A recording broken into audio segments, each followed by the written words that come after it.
It's been 5 days since our child was born. My husband appeared without any notice and shoved divorce papers in my face. If you get too cocky just because you had a kid, I'll divorce you right away. You'd be in trouble if we divorced, right? There's no way you can raise a kid alone, huh? Enraged, I snatched the divorce papers from him. Huh? It's pointless to try and tear it up. You'll just be my slave anyway. Ignoring my husband's sneering laugh, I signed the divorce papers and said, "Fine, let's get divorced." Huh? My name is Stella. I'm 32 years old. I met my older husband, Leonardo, at work, and we've been married for 4 years. I'll work hard and earn money, so I want Stella to support me. When we have kids, I want Stella to stay at home. Leonardo's parents both worked, so he felt lonely during his childhood. That's why he strongly hoped that I would become a stay-at-home mom so our child wouldn't feel the same way. I agreed with Leonardo's opinion and became a stay-at-home mom when we got married. Leonardo, who was over 30 when we got married, wanted to have children right away. I wanted time for just the two of us, but I also wanted children. I felt a little lonely, but I convinced myself to save our time as a couple for our old age. But even after 1 year, even after 2 years, no baby came to us. As I turned 30, I started to feel anxious. Leonardo became visibly irritated and started talking as if it was my fault. Why can't you have a baby even though you're a stay-at-home mom? There are so many working women who get pregnant. You're in a privileged environment and still can't get pregnant. Who do you think you are?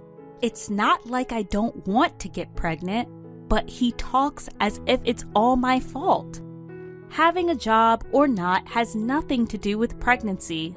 Leonardo talks as if it's all my fault. It seemed like he was venting his frustration by ordering me around. You don't have any kids, and you're just lazing around at home, so you can at least do this. Don't be spoiled. The household chores Leonardo demanded became more and more advanced. It felt like I was being treated like a maid. However, living far from my hometown, I didn't have any friends nearby.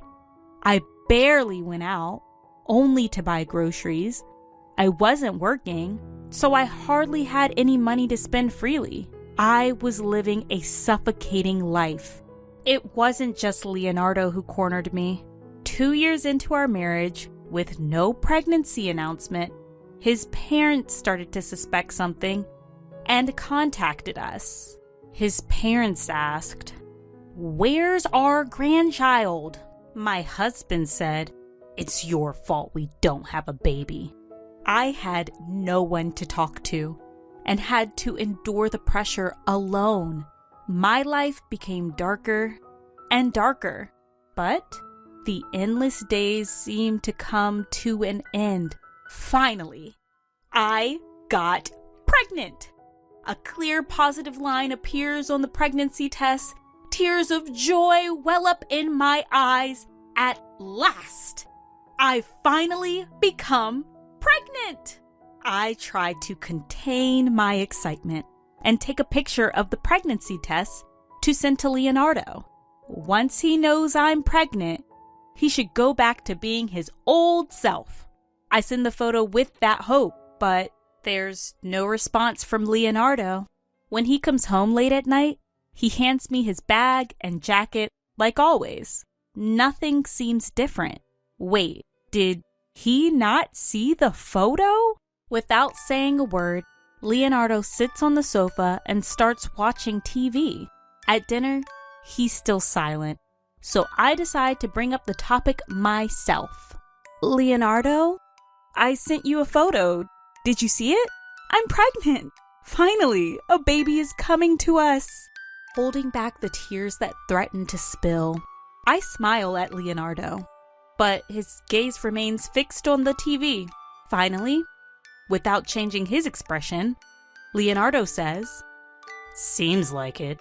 Is that all? Why isn't he happy? Why doesn't he look pleased? I can't understand it at all. An indescribable feeling washes over me.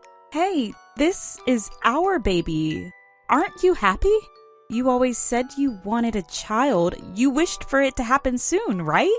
I seek agreement from Leonardo as if to dispel my anxiety. He should be happy, delighted, feeling the same as me. That's what I wanted to believe. But the words that came back from Leonardo easily betrayed my expectations. Don't get all high and mighty just because you got pregnant, alright? Do you even realize how long you kept me waiting? Don't think I'll be kind just because you're pregnant. You're not working. I expect you to keep doing the housework, as you have been. I never thought of slacking off on housework or expecting kindness. All I want is a single "I'm happy" from Leonardo. My tears of joy from just a moment ago have turned into tears of sadness.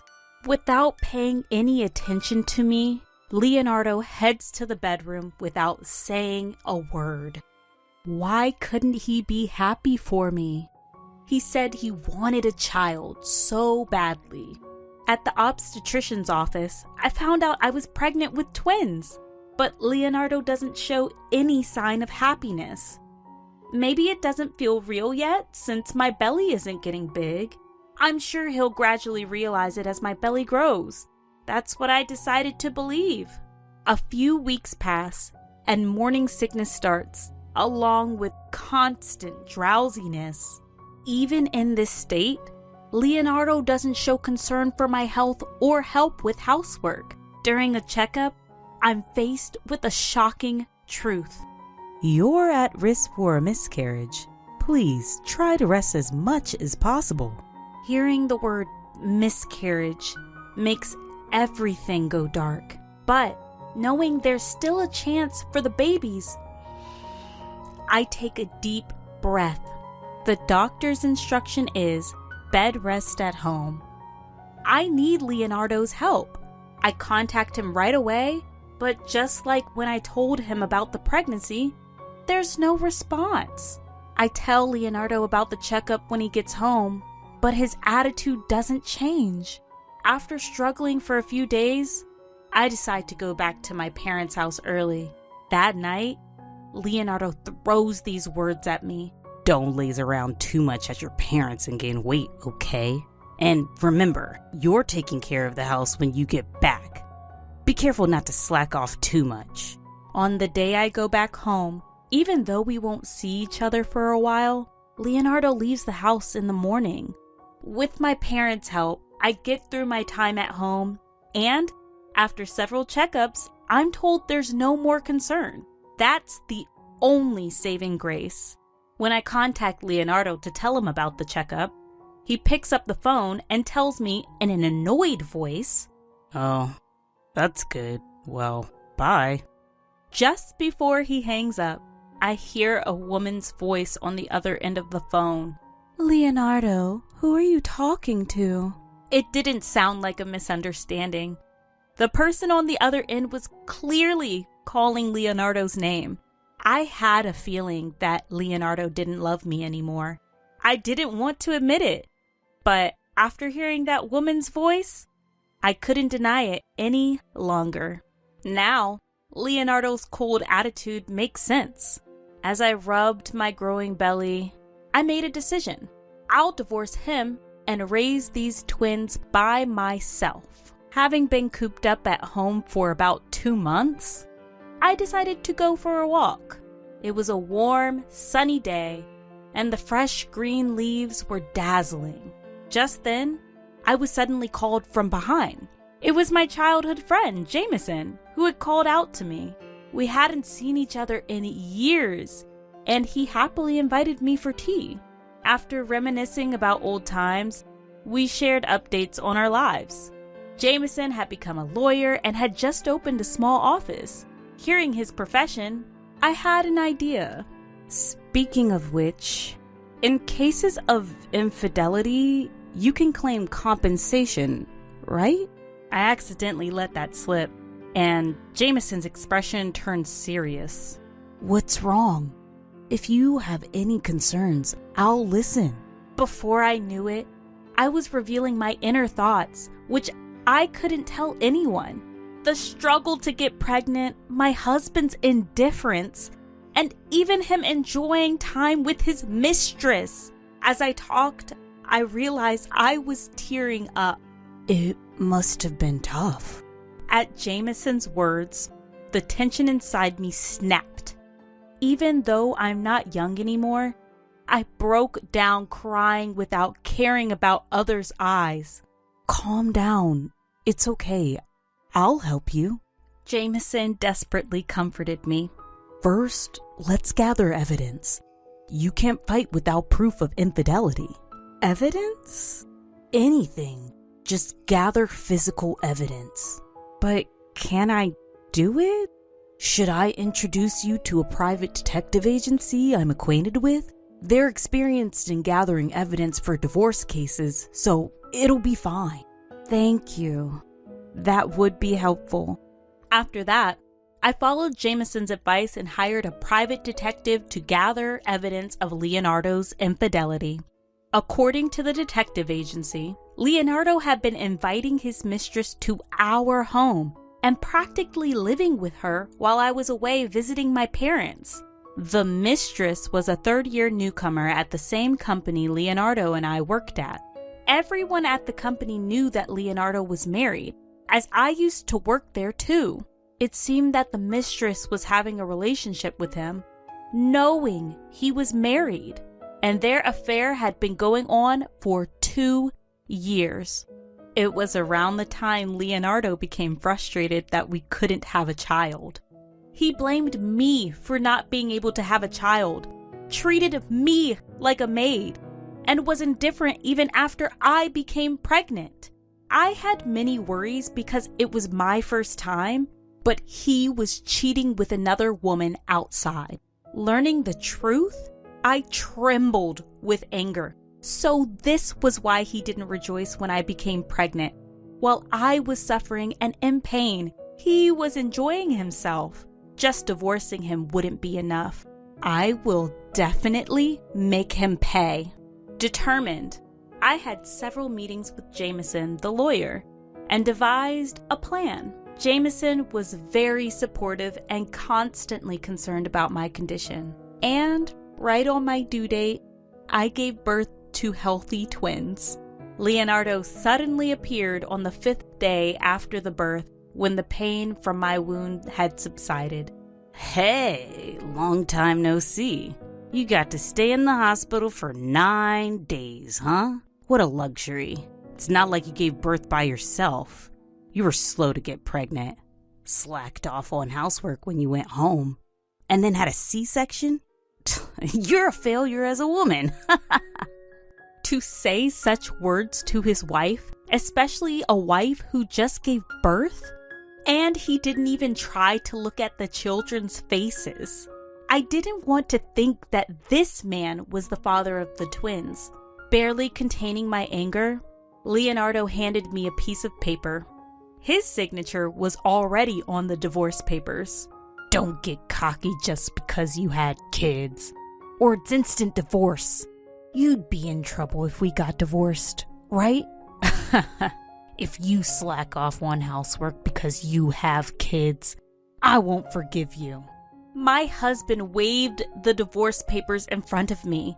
My anger reached its peak, and I forcibly snatched the divorce papers from him. Tearing it up is useless, you know. I can just get another one from the city office. Ignoring Leonardo's sneering, I took a pen out of my bag. Fine, let's get a divorce. I've been wanting to do it too. Huh? I won't let him lay a finger on the children. I want him to disappear from this place as soon as possible.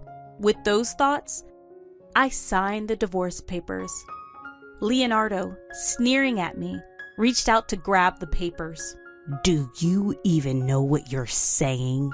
What will you do with these kids if you divorce me? You can't raise them alone. Stop being stubborn. You should just be my slave for the rest of your life. I've already told my parents that we're getting a divorce. From now on, I'll live with them. I don't need a man who cheats on me. How long do you think that bravado will last? You can't make it without me. You'll regret it when it's too late. That's when Jameson's voice was heard. Excuse me, my name is Mr. Wood, and I'm Stella's lawyer. If you don't let go now, I'll call someone.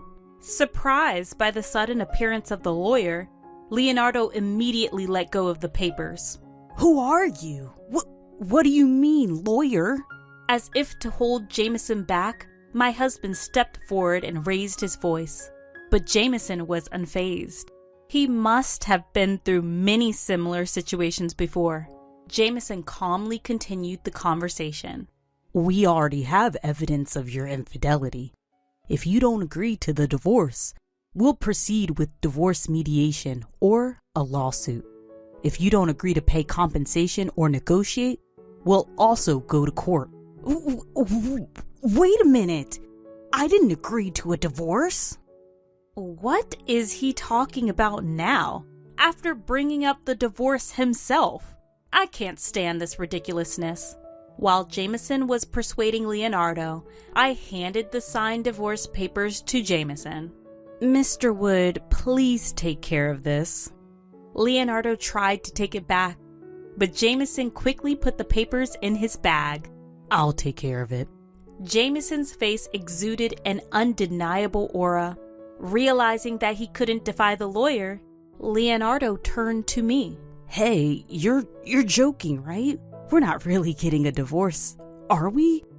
You know you can't make a living without me, right? They're twins. Twins! It'll cost a lot of money. You'll be in trouble without me, right? I gave Leonardo a cold stare. Feeling the intensity of my gaze, Leonardo was taken aback for a moment. I can't believe you're the one who brought up divorce. And now you're saying this? We're still getting divorced, and I'm taking the alimony. You never planned on doing housework or childcare, right? I know that much. What do you mean, become a slave? Don't make a fool out of women. I shouted angrily, leaving Leonardo stunned. I pressed on against him.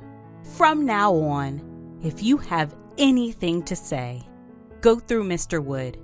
There's no point coming here. I'll ask everyone to keep you out. We have nothing more to discuss, so leave. Hearing this, Leonardo's face turned red, and he raised his fist. What? You? But with Jameson's cough, he came to his senses and lowered his powerless fist. That's how it is, so please leave. Jameson's words seemed to make Leonardo give up, and he left the room with slumped shoulders. After that, I asked my parents to submit the divorce papers to the city office. The papers were accepted without issue, and I was finally, officially, divorced. Since that day, I had to change my cell phone because of nonstop calls and messages from Leonardo. Jameson, as a professional, did an excellent job handling the rest. I received proper alimony from Leonardo and his affair partner, so I wouldn't have trouble making ends meet for a while. A few months later, they both left their company.